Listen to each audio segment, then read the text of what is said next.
அத்துமீறும் இந்திய மீனவர்களை பாராளுமன்ற உறுப்பினர் சிலரும் பார்வையிட்டார். பாதுகாக்கும்படி பாஜக தமிழக தலைவர் அண்ணாமலை கோரிக்கை. பாதிக்கப்படும் இலங்கை தமிழ் மீனவர்கள் தமிழ் தேசிய கட்சிகள் கைவிடுகின்றது. இலங்கையின் வடக்கிலுள்ள மீனவர்களின் பிரச்சினைகளை தமிழ் தேசிய கட்சிகள் கைவிட்டுவிட்டு உள்ளூராட்சி தேர்தலில் களமிறங்குகின்றன. ஆனால் தமிழகத்தின் பாஜக தலைவர் அண்ணாமலை அத்துமீறி இலங்கை கடற்பரப்புக்குள் வரும் மீனவர்களை நடுக்கடலில் வைத்து கைது செய்வதாக கூறி வெளியுறவுத்துறை அமைச்சர் ஜெய்சங்கருக்கு கடிதம் எழுதியுள்ளார். அதில் இந்திய மீனவர்களை பாதுகாப்பதற்கான அத்தனை நடவடிக்கைகளையும் எடுக்குமாறும் அவ்வாறு கைது செய்யப்படுபவர்களை உடனடியாக நாட்டுக்கு கொண்டுவர நடவடிக்கை எடுக்குமாறும் அண்ணாமலை வெளியுறவு அமைச்சர் ஜெய்சங்கரை கேட்டுக்கொண்டுள்ளார். ஆனால் அத்துமீறும் இந்திய மீனவர்கள் தங்கள் பொருளாதாரத்தை அளிக்கிறார்கள் என்று போராடிய போது அவர்களை கண்டுகொள்ளாத பாராளுமன்ற உறுப்பினர் ஸ்ரீதரன் அத்துமீறிய போது கைது செய்யப்பட்ட இந்திய மீனவர்களை ஜாழ் சிறையில் சென்று பார்வையிட்டு அவர்களது நலன்களை விசாரித்தறிந்தார். இன்றைய தினம் யாழ்ப்பாணம் சிறைச்சாலைக்கு வருகை தந்து சிறைச்சாலையில் உள்ள 18 இந்திய கடற்தொழிலாளர்களை சந்தித்து அவர்களுடைய நிலைமைகள் தொடர்பாக ஆராய்ந்து கொண்டேன். அதே நேரம் யாழ்ப்பாண வைத்தியசாலையில் இருக்கின்ற இன்னுமொரு இந்திய கடற்தொழிலாளர் பற்றியும் அவர்கள் குறிப்பிட்டிருந்தார்கள். குறிப்பாக அவர்களுடைய தாங்கள் உள்ளுக்கு வர வேண்டி வந்ததற்கான காரணங்கள், தங்களுடைய குடும்ப நிலைமைகள், தங்களுடைய குடும்பங்கள் படுகின்ற துயரங்கள் தொடர்பிலே அதிகமாக அவர்கள் எங்களோடு சுலாகித்துக் கொண்டார்கள். அவருடைய விடுதலை பற்றியும் தங்களை விரைவாக விடுதலை செய்யுமாறும் தாங்கள் இனிமேல் திரும்பி இந்த இடங்களுக்கு வரமாட்டோம் என்ற கருத்துக்களையும் கூட அவர்கள் முன்வைத்திருந்தார்கள். அவர்களுடைய அடிப்படை தேவைகள், உணவு விடயங்கள், பராமரிப்புகளில் மிக சிறப்பாக இருந்தது. சிறைச்சாலை அதிகாரிகளோடு நான் அதை பற்றி பேசினேன். அவர்கள் மிக கௌரவமாக அவர்களை வழிநடத்துகின்றார்கள். குறிப்பாக சொன்னார்கள், தாங்கள் நீதிமன்றத்துக்கு அழைத்துச் செல்லும் பொழுது அவர்களுக்கு கைவிலங்கு கூட போடுவதில்லை. காரணம், அவர்களுக்குரிய மரியாதையோடு அவர்கள் நடத்தப்படுகிறார்கள். தொடர்ந்தும் அவருடைய விடுதலை தொடர்பிலே 2 நாடுகளுக்கு இடையிலே நடைபெறுகிற பேச்சுவார்த்தைகளும் இலங்கை இந்திய சட்டங்களுக்கு உட்பட்ட வகையிலும் விரைவாக அவர்களை விடுதலை செய்வதற்கான முழு முயற்சிகளும் மேற்கொள்ளப்படுகிறது. அந்த மீனவர்களுடைய மனங்கள் எவ்வளவு விரைவாக தங்களுடைய வீடுகளுக்கு செல்ல முடியும் என்ற இயக்கத்தோடு அவர்கள் இருப்பதை என்னால் பார்க்க முடியும். யாழ்ப்பாணம் சிறைச்சாலையில் மட்டும்தான் பார்வையிட்டீர்களா? வவுனியா சிறைச்சாலையிலும் அதிகமான மீனவர்கள் இருப்பதாக கூறப்படுது, அதுவும் பார்வையிட்டீர்கள்? முதலாவதாக இன்று யாழ்ப்பாண சிறைச்சாலையை மட்டும்தான் பார்வையிட்டிருக்கிறேன். அடுத்தது வவுனியா சிறைச்சாலையும் பார்வையிட்டு அது தொடர்பாகவும் அங்கிருக்கின்ற மீனவர்களோடும் இதை பற்றி பேசுவதற்கு இருக்கிறேன். அத்துமீறி வந்து வடக்கின் மீன்வளத்தை அளிக்கும் இந்திய மீனவர்களுக்கு அங்குள்ள கட்சிகள் பெரும் ஆதரவு வழங்குகின்றன. ஆனால் பாதிக்கப்பட்ட வடக்கு மீனவர்களை பற்றி தமிழ் தேசிய கட்சிகள் மௌனமாகவே இருந்து வருகின்றன. பாராளுமன்றத்திலோ மாகாண சபையிலோ உள்ளூராட்சி சபைகளிலோ பன்மைத்துவ அரசியல் பிரதிநிதித்துவம் இல்லாததும் அதற்கு காரணமாக உள்ளது என்கிறார் சர்வஜன அதிகாரம் கட்சியின் ஜாழ் மாவட்ட அமைப்பாளர் அருண் சித்தார்த். தமிழ் தேசிய அரசியலை சைவ வெள்ளாள மேட்டுக்குடி ஆண்களை பிரதிநிதித்துவப்படுத்துவதால் ஏனைய சமூகங்களின் வழியை இந்த தமிழ் தேசியவாதிகளால் உணர முடியவில்லை என்றும் அவர் குற்றம் சாட்டியிருந்தார். இதற்கிடையே நேற்று எழுவைத்தீவு ஆனலைத்தீவு கடற்பரப்பில் 200 கிலோகிராம் எடையுள்ள போதைப்பொருள் கைப்பற்றப்பட்டுள்ளது. இது தொடர்பில் காரிநகர் மற்றும் மன்னார் பேசாலையைச் சேர்ந்த 2 கைது செய்யப்பட்டு ஊர்காவல்துறை நீதிமன்றில் ஆஜர்படுத்தப்பட்டனர். வடக்கிற்கான கேரளா கஞ்சா மற்றும் போதைப்பொருட்களின் நுழைவாயிலாக வடக்கு கடற்பரப்பு உள்ளது. இந்திய மீனவர்களை அதனை இலங்கைக்கு கொண்டு வருகின்றனர் என்பதும் தற்போது உறுதியாகியுள்ளது. வடக்கின் தமிழர்களின் எதிர்காலம் அளிக்கப்படுகின்ற போதும் தமிழ் தேசிய தலைமைகள் இது விடயத்தில் இந்தியாவுக்கு அழுத்தம் கொடுக்க மறுத்து வருகின்றனர். கடந்த வியாழக்கிழமை வடக்கு மீனவர்கள் யாழில் உள்ள இந்திய துணை தூதரகத்துக்கு முன்னால் ஆர்ப்பாட்டத்தில் ஈடுபட்டனர். அதேபோல் தமிழகத்தில் ராமேஸ்வரத்திலும் மீனவர்கள் போராட்டத்தில் ஈடுபட்டனர். கடந்த 2024 535 இந்திய மீனவர்கள் இலங்கை கடற்பரப்பில் கைது செய்யப்பட்டு தடுத்து வைக்கப்பட்டு விடுவிக்கப்பட்டுள்ளனர். இவர்களுக்கு அபராதமும் விதிக்கப்பட்டிருந்தது. வடக்கு மீனவர்கள் விடயத்தில் தற்போது தேசிய மக்கள் சக்தியினர் மட்டுமே அழுத்தங்களை பிரயோகித்து வருகின்றனர். கிளிநொச்சி நீதிமன்றமும் தண்டனைகளை அபராதங்களை சற்று கடுமையாக்கி வருகின்றது. தமிழரசு கட்சியின் பாராளுமன்ற உறுப்பினர் ரவிகரன் மீனவர்கள் விடயத்தில் தனித்து குரல் எழுப்பியுள்ளார். ஏனைய பாராளுமன்ற உறுப்பினர்கள் பாராமுகமாகவே உள்ளனர்.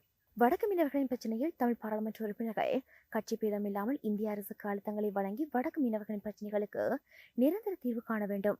இது விடயத்தில் கடத்தொழில் அமைச்சர் சந்திரசேகர் பிரச்சனையை சரியான முறையில் இனம் கண்டுள்ளார். அவருடைய கூற்றுப்படி தமிழகத்தில் உள்ள அப்பாவி மீனவர்களை பயன்படுத்தி தமிழக அரசியல் செல்வாக்குடையவர்களும் பெரும் பண முதலைகளும் லாபம் முட்டுவதாக தெரிவித்துள்ளார். அதன் அடிப்படையில் இந்திய கடற்படை இந்திய மீனவர்களை வடக்கு கடற்பரப்புக்குள் அத்துமுறுவதற்கு முடிவு கட்ட வேண்டும். கேரளா கஞ்சா வட கடற்பரப்பிற்குள் நுழைவதற்கு முடிவு கட்டப்பட வேண்டும். நாட்டில் எரிபொருள் பிரச்சனை இல்லை, கமிஷன் பிரச்சனை தான் உள்ளது. நாட்டின் நிதி கையிருப்பு 7 பில்லியன் அமெரிக்க டாலரை தொடர்கின்றது. நாட்டில் எரிபொருள் பிரச்சனை இல்லை, கமிஷன் பிரச்சனையே உள்ளது.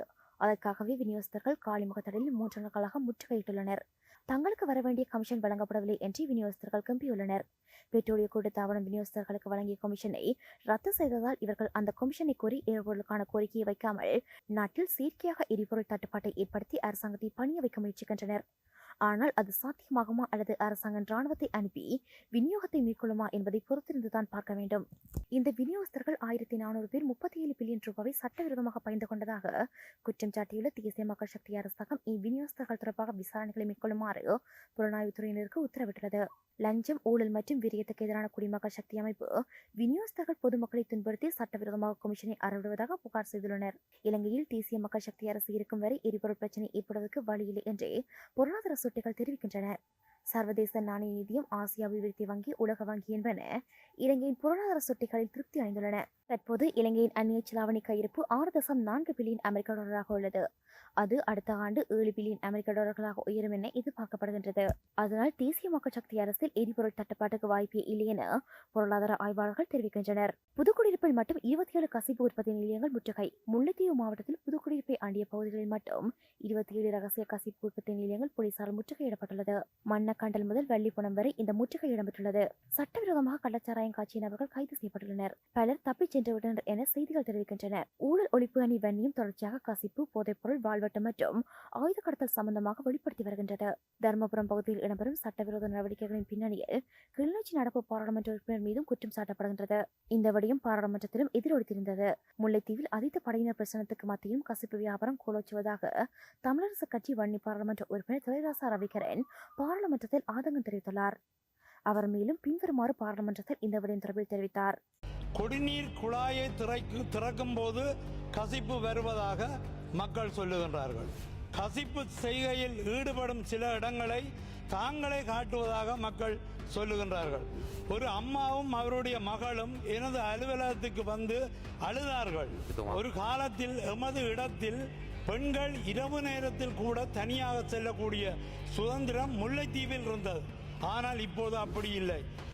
முல்லைத்தீவில் படையினர் மிக அதிகமுள்ளதாக பல புள்ளிவிவரங்கள் சுட்டிக்காட்டுகின்றன. இவற்றுக்கு மத்தியில் போதைப்பொருள் பாவனையும் அளவுக்கு அதிகமாக அந்த பகுதிகளில் உலா வருகின்றது. ஏன் இதனை பொதுமக்கள் பாதுகாப்பினையும் நாட்டை தூய்மைப்படுத்தும் பணியில் ஈடுபடும் பாதுகாப்பு தரப்பினரால் கட்டுப்படுத்த முடியாது உள்ளது. குறிப்பாக கசிப்பு என்ற சட்டவிரோத போதைப்பொருள் மிக அதிகமாக பாவனையில் உள்ளதாகவும் கசிப்பை உற்பத்தி செய்யும் சட்டவிரோத உற்பத்தியாளர்கள் பல்வேறு நவீன வழிகளை மேற்கொண்டு கசிப்பு உற்பத்தியில் ஈடுபடுவதாக மக்கள் தெரிவிக்கின்றனர். கசிப்பு உற்பத்தியாளர்கள் சில வீடுகளில் குடிநீர் குழாயை திறக்கும் போது கசிப்பு வருவதாக மக்கள் சொல்லுகின்றார்கள். பாதாள உலக குற்றங்களுக்கு முடிவு கட்ட NPP அரசாங்கம் தீவிரம். கடந்த காலங்களில் நாடு பொருளாதார நெருக்கடிக்குள் சிக்க தவித்த போது பாதாள உலக ஒழுங்கமைக்கப்பட்ட குற்றங்கள் அதிகரித்திருந்தன.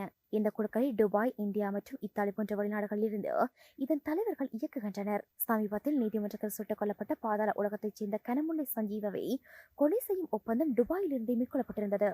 இப்படியான பாதாள உலக கும்பல்களின் தகவல் தொடர்பு வலையமைப்புகள் கண்காணிக்கும் பொறிமுறை ஒன்று அமைக்கப்பட உள்ளது. பாதாள உலக கும்பல்களை கண்காணிக்க போலீசாருக்கு மேலதிகமாக ராணுவம் மற்றும் சிறப்பு அதிரடிப்படை உள்ளிட்ட 5000 புலனாய்வு அதிகாரிகள் நியமிக்கப்பட்டுள்ளனர்.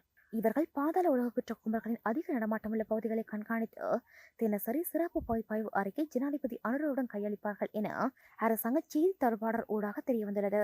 வாழ்வெட்டு உள்ளிட்ட சமூக சிறைவுகளுக்கு எதிராக கிழக்கில் மக்கள் போர்க்கொடி.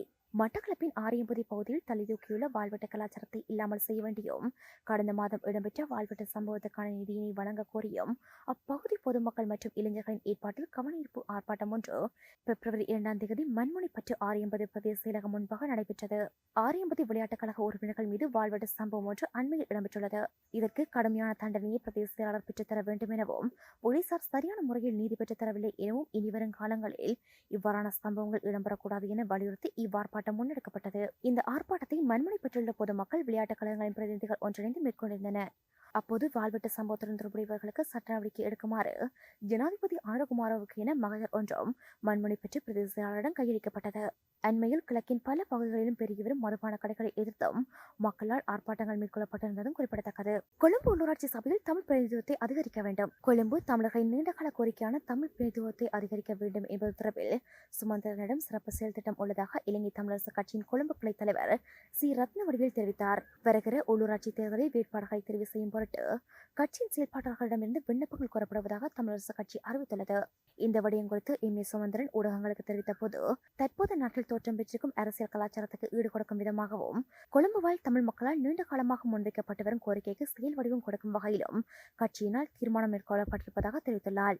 அரசியல் தலையீடின்றி மனித புதைகளில் சுயாதீன விசாரணைகள். ஜாழ் அரியாலை சித்துப்பாத்தி மயானத்தில் மீட்கப்பட்ட மனித எச்சங்கள் தொடர்பான நீதித்துறையின் செயற்பாடுகளுக்கு அனைத்து அரசாங்கம் தேவையான ஒத்துழைப்புகளை வழங்கும் என ஜாழ் மாவட்ட அபிவிருத்தி ஒருங்கிணைப்பு குழு தலைவரும் அமைச்சருமான ராமலிங்கம் சந்திரசேகர் தெரிவித்துள்ளார். சித்துப்பாத்தி மனித புதைகுழி தரப்பில் தமிழ் தேசிய மக்கள் முன்னணியின் தலைவரும் நாடாளுமன்ற உறுப்பினருமான கஜேந்திரகுமார் பொன்னம்பலம் அரசாங்கம் நீதியான விசாரணைக்கு ஒத்துழைக்க வேண்டும் என்று கருத்து வெளியிட்டமை தொடர்பில் அமைச்சரிடம் எழுப்பப்பட்ட வினாவுக்கு பதிலளித்த போது இதனை குறிப்பிட்டுள்ளார். இதேவழி முல்லைத்தீவு கொக்குத்தருவாய் பகுதியில் மனித புதைகுழி அகழ்வு தொடர்பான இறுதி அறிக்கை எதிர்வரும் 6 வார காலங்களில் சமர்ப்பிக்க திட்டமிடப்பட்டுள்ளது என முல்லைத்தீவு மாவட்ட சட்ட வைத்திய அதிகாரி வாசுதேவா தெரிவித்துள்ளார். 2வது அறிக்கையில் அகழ்வாயின் போது கண்டுபிடிக்கப்பட்ட இலக்க தகடுகள், ஆடைகளில் பொறிக்கப்பட்ட இலக்கங்கள் மற்றும் ஏனைய விவரங்கள் அடங்கிய அறிக்கைகள் சமர்ப்பிக்கப்பட்டுள்ளது. இலக்க தகடுகளுக்குரியவர்களின் உறவினர்கள் யாராவது முன்வந்தால் இறந்தவர்களை நாங்கள் இலகுவாக இனங்காண முடியும் என அவர் மேலும் தெரிவித்தார். ஜானைகளுக்காக மாற்றி அமைக்கப்பட்ட ரயில் சேவை நேர அட்டவணை. சுற்றுச்சூழல் நீதி மையம் உள்ளிட்ட சுற்றுச்சூழல் ஆர்வலர்களால் ஜானைகள் ரயில் மோதி உயிரிழப்பதை தடுக்கும்படி அடிப்படை உரிமை மீறல் வழக்கொன்று உயர்நீதிமன்றில் தாக்கல் செய்யப்பட்டுள்ளது. இவ்வழக்கு விசாரணைக்கு வர முன்னரே ரயில்வே திணைக்களம் விரைந்து நடவடிக்கை எடுத்துள்ளது. கடந்த வெள்ளிக்கிழமை முதல் மட்டக்களப்பு பாதையில் தொடங்கும் ரயில் கால அட்டவணையில் திருத்தம் செய்யப்பட்டுள்ளது. புலம்பெயர்ந்த தொழிலாளர்கள் அனுப்பும் பணத்துக்கு வரி அறவிடப்படும் என பொய் பரப்புரை.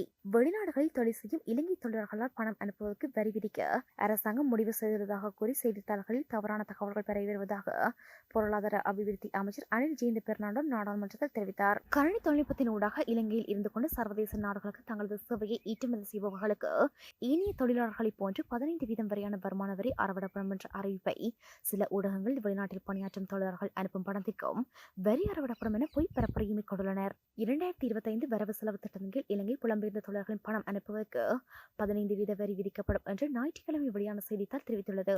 2025 பட்ஜெட் பாராளுமன்றத்தில் முன்வைக்கப்பட்டு நிறைவேற்றப்பட்ட இந்த நேரத்தில் இது பொருளாதார அபிவிருத்தி பிரதி அமைச்சராக எனக்கும் அரசாங்கத்துக்கும் தீங்கு விளைவிக்கும் முயற்சியாகும் எனவும் பிரதி அமைச்சர் அனில் ஜெயந்த பெர்னாண்டோ தெரிவித்துள்ளார். எதிர்க்கட்சிகளுக்கு எதிராக போராட்டங்கள் வெடிக்கும். பிரதி அமைச்சர் அருள் ஹேமச்சந்திரா. கடந்த காலத்தை போன்று மீண்டும் மக்கள் போராட்டம் உருவாகினால் அது அரசாங்கத்துக்கு எதிரானதாக அன்றி எதிர்க்கட்சிக்கு எதிரானதாகவே இருக்கும். மக்கள் அரசாங்கத்தின் நடவடிக்கைகளை புரிந்து கொண்டுள்ளனர் என வெளிநாட்டு அலுவலர்கள் மற்றும் வெளிநாட்டு வேலைவாய்ப்பு பிரதி அமைச்சர் அருள் ஹேமச்சந்திரா தெரிவித்தார். 2025 வரவு செலவு திட்டத்தின் வலுசக்தி அமைச்சின் நிதி ஒதுக்கீடு மீதான குழுநிலை விவாதத்தில் கலந்து கொண்டு நேற்று உரையாற்றிய போது இவ்வாறு தெரிவித்தார். இப்போது எரிபொருள் மாஃபியாக்களை உருவாக்கி இதன் மூலம் ஆட்சிக்கு வரலாம் என கனவு காண்கின்றனர். எதிர்க்கட்சியினர் தற்போது வலுசக்தி விடயத்தில் பல்வேறு சர்ச்சைக்குரிய விடயங்களை உருவாக்க முயற்சித்தாலும் அவை அனைத்தும் புஷ்பானமாகிவிடும் என்றார். மொழிபெயர்ப்புக்கு வழங்கிய மானியத்தை நிறுத்திய ட்ரம்ப் அரசாங்கம். ஆங்கிலம் அமெரிக்காவின் அதிகாரப்பூர்வ மொழியாகும். குடியேறிகளின் நாடான அமெரிக்காவில் பல் இன, மொழி மற்றும் கலாச்சாரங்கள் உடைய மக்கள் வாழ்கின்றனர். இதனால் பெடரல் அரசு நிர்வாகம் மற்றும் அரசுடன் நீதிபெறும் அமைப்புகள் பிற மொழி பேசுபவர்களுக்குரிய மொழிபெயர்ப்பு உதவிகளை வழங்க வேண்டும் என 90களில் அதிபர் கிளின்டன் உத்தரவு பிறப்பித்திருந்தார். இந்த உத்தரவை ட்ரம்ப் ரத்து செய்யும் புதிய உத்தரவை பிறப்பித்துள்ளார். இதன்படி இனிமேல் மொழிபெயர்ப்பு உதவி வழங்குவது அந்தந்த அமைப்புகளின் முடிவுக்குட்பட்டது. அரசாங்கத்திடமிருந்து உதவி கிடைக்காது.